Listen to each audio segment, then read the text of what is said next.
दोस्तों, आप सुन रहे हैं डर का एहसास। तो चलिए कहानी को स्टार्ट करते हैं। कल्याणपुर नाम का एक गांव था और उसी गांव से थोड़ी ही दूर पर एक बहुत ही घना जंगल था। और रात के समय जो भी उस जंगल से गुजरता था वो कभी वापस नहीं आता था। और गांव वालों का मानना था कि वो जंगल भूत और प्रेतों से भरा हुआ था। और उसी ही जंगल में एक बहुत बड़े सिद्ध तांत्रिक बाबा भी रहा करते थे। उन बाबा को तांत्रिक मांत्रिक के अलावा कुछ नहीं आता था। वो उस जंगल में रहकर पूजा पाठ और तांत्रिक मांत्रिक शक्तियों का उपचार किया करते थे। कुछ लोगों का कहना था कि वो बाबा जंगल में रह रही उन बुरी शक्तियों से भी बात करते हैं और उन्हें अपने बस में भी कर लिया करते थे।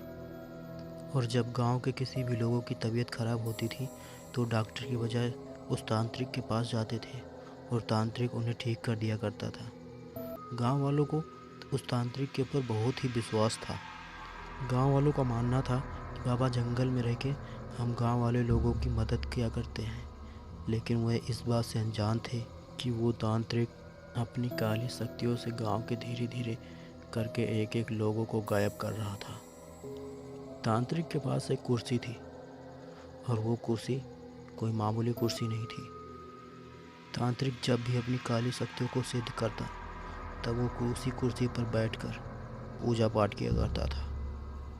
और वो साधु उस कुर्सी पर बैठकर जो चाहे वो कर सकता था। कुछ समय बाद गांव में एक हड़कंप मच जाता है। बात यह थी कि धीरे धीरे करके गांव के एक एक बच्चे गायब होते जा रहे थे। और ऐसा कौन कर रहा था इसका अंदाजा किसी को नहीं था। कुछ दिन तक ऐसा ही चल रहा था और गांव के बच्चे गायब होते रहे। कभी किसी की गाय गायब हो जाती तो कभी किसी का लड़का गायब हो जाता। एक दिन की बात है, एक शिवा नाम का आदमी अपने घर की छत पर लेटा हुआ था। उसे अचानक रात को 11 बजे उसकी नींद खुल जाती है और वो गांव के चारों तरफ छत पर खड़ा होकर देखता है। तभी उसे वही तांत्रिक अपने गांव के आसपास घूमता हुआ नजर आता है। उसने देखा कि तांत्रिक बाबा जंगल से निकल गांव की तरफ आ रहे थे। गांव में आकर वो लोगों के घरों में पता नहीं क्या चुप चुप कर देख रहे थे। ऐसा लग रहा था जैसे कुछ ढूंढ रहे हों। लेकिन उसने इस बात को ज़्यादा गंभीरता से ना लिया और वो जाने दिया। सुबह होते ही गांव में हड़कंप मच जाता है, क्योंकि उस दिन एक लड़का गांव से गायब हो चुका था। सब लोग काफ़ी परेशान थे कि आखिर ऐसा कौन कर रहा था। जब ये बात शिवा को पता लगी तो उसने जाकर गांव के मुखिया से ये बात बताई कि ये सब काम वो तांत्रिक बाबा ही कर रहे थे, क्योंकि मैंने उन्हें रात को 11 बजे गांव में आते हुए देखा है। फिर उसी दिन गांव के लोगों को उस तांत्रिक बाबा के ऊपर शक हो जाता है। फिर अगली रात गांव के कुछ लोग उस जंगल में क्या ऐसा है जो गांव के लोग एक एक करके गायब हो रहे हैं, इस राज को जानने के लिए गांव से जंगल की ओर निकल लेते हैं। रात को 10 बजे के बाद वो लोग गांव से मसाल लेकर जंगल की ओर चले जाते हैं। जंगल काफ़ी बड़ा था तो उन्हें यहाँ पर सफ़र भी काफ़ी लंबा करना था। वो लोग धीरे धीरे जंगल के बहुत ही अंदर चले गए, क्योंकि वो जंगल भी काफ़ी घना और बड़ा था। वो लोग उसी दिशा में जा रहे थे जिधर पर वो तांत्रिक रहता था। वो लोग कुछ अंदर जाने के बाद उन्हें एक मसाल की रोशनी दिखाई पड़ी। वो लोग धीरे धीरे उसी मसाल की रोशनी की ओर बढ़ते गए। वहाँ पहुँचने के बाद उन लोगों ने देखा कि वही तांत्रिक एक कुर्सी पर बैठा मंत्र बुदबुदा रहा था और अपने पैर को किसी इंसान के ऊपर रखे हुए था। लेकिन वो इंसान उस समय बेहोशी हालत में था। गौर से देखने के बाद पता चला ये तो वही इंसान है जो पिछली रात में गायब हो गया था। फिर वो लोग धीरे धीरे करके उस तांत्रिक के पास गए। ये लोग जैसे ही उस तांत्रिक के पास पहुंचते हैं, तांत्रिक को शक हो जाता है और वो अपनी आंखें खोल लेता है। जब खोलता है तो देखता है इन लोगों को अपने पास खड़ा हुआ और तांत्रिक डर कर वहाँ से भागने लगता है। लेकिन गांव के लोग उसे पकड़ लेते हैं और ले जाकर उसे एक पेड़ से बांध देते हैं। फिर गांव के मुखिया ने उसे आग में जलाकर मार देने की उसे सज़ा सुनाते हैं। सब लोग उसे पेड़ के बांध कर उस जंगल में आग उस जंगल में पकड़ लेती है और उसी के साथ साधु भी जलने लगता है। जलते वक्त साधु अपनी मदद के लिए सबको पुकार रहा था, लेकिन किसी ने उसकी मदद नहीं की और धीरे धीरे वो उसी में जलकर राख हो गया। तांत्रिक तो आग में जल के खाक हो गया था, लेकिन उसकी वो कुर्सी वैसे की वैसी रही। आग में जलने के बाद वो कुर्सी थोड़ा और भी चमकदार बन चुकी थी। वो कुर्सी इसलिए नहीं जली थी क्योंकि तांत्रिक ने उस कुर्सी को अपने तंत्र और मंत्र से बनाया और उस कुर्सी के साथ साथ साधु की जो जिस्म था वो तो मर गया था, लेकिन उसकी आत्मा उसी कुर्सी के साथ थी।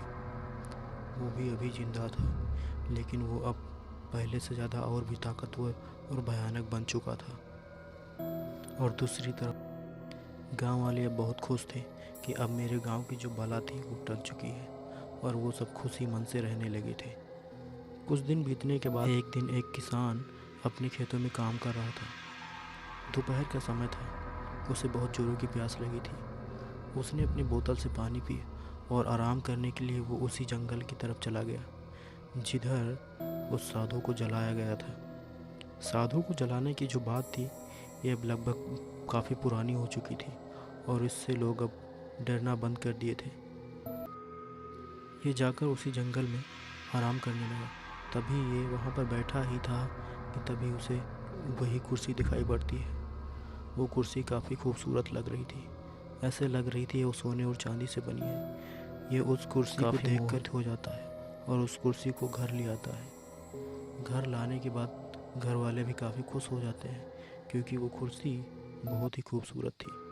लेकिन वो लोग ये भूल गए थे कि वो जो लेकर आए हैं वो मौत अपने घर लेकर आए हैं। वो लोग सब उसी कुर्सी को देख रहे थे। तभी वो जो आदमी कुर्सी को लेकर आया था वो उस कुर्सी पर बैठ जाता है। बैठने के बाद जैसे ही वो बैठा था तभी उसके मुंह से एक जोरों की चीख निकलने लगती है। वो उस कुर्सी से भागना चाहता है, लेकिन उसके हाथ और पैर बंध चुके थे। वो चाहकर भी उस कुर्सी से उठ नहीं पा रहा था। सब लोग उसे उठाने की कोशिश कर रहे थे, लेकिन वो उठ ही नहीं पा रहा था और इतना ज़ोर से चिल्ला रहा था कि मानो कलेजा ही दहल जा रहा था। उसकी चीख पुकार सुनकर गांव के लोग भी दौड़ते आए और उस कुर्सी को तोड़ने लगे, लेकिन वो कुर्सी टूट नहीं रही थी।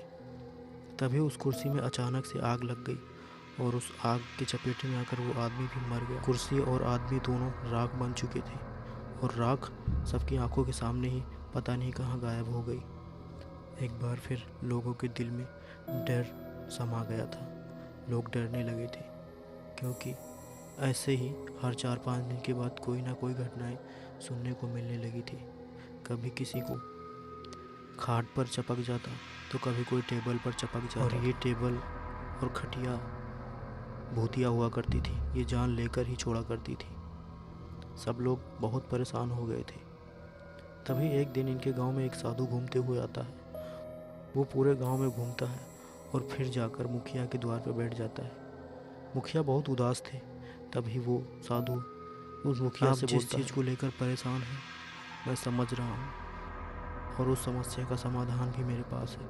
ये सुनकर मुखिया अपना सिर उठाते हैं और साधु की तरफ देखते हैं। मुखिया जाकर साधु के पैर पकड़ते हैं और कहते हैं, बाबा मुझे इस चीज़ से मेरे गांव को बचा लीजिए।